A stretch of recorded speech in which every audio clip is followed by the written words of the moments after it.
Built to house some of the most notorious criminals in American history, including Al Capone and Machine Gun Kelly, this prison was situated in the middle of the ocean. It was regarded as being impossible to escape, with 14 different attempts, ending with all of them being caught or dying. That is, until 3 notorious criminals devised a plan to break out. Frank Morris had a history of prison breaks. After escaping the Louisiana State Penitentiary, he was sent to Alcatraz, where he was later joined by the England brothers, with whom he had served previously at other prisons. They'd be locked in cells next to Morris. The men began to chisel away at the salt-damaged air vent under the sinks. They continued to drive a tunnel through the unguarded utility corridor using spoons. To mask the noise of the drill, Morris would play his accordion during music time.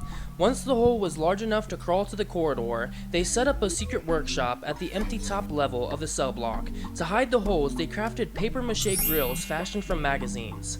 Whilst in the workshop, they made rafts and life vests out of 50 stolen raincoats. To seal the rubber, they melted it using the prison's steam pipes. Lastly, shaping an accordion into a pump that helped inflate the raft, and using bits of plywood to turn them into paddles. Whilst they were at the workshop, they had to convince the guards that they were still in their cell blocks for nightly checks.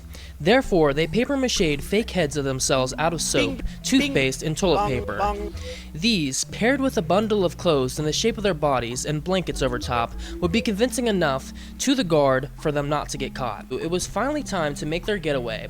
The twins, as well as Morris, booked it, leaving a cellmate who also assisted in the getaway behind because he couldn't get out on schedule. Oof. They crawled through the holes they had made and sprinted across the cell house roof, running toward the guard tower with their boat, slid down a drain pipe, crossed the prison yard, and scaled 2 successive 12-foot barbed wire fences. Finally making it to the edge of the island, inflated their boat, and sailed into the wild seas. The alarm wasn't rung until the next morning. Despite no bodies being unearthed, the FBI still declared that the men were dead and the case was closed.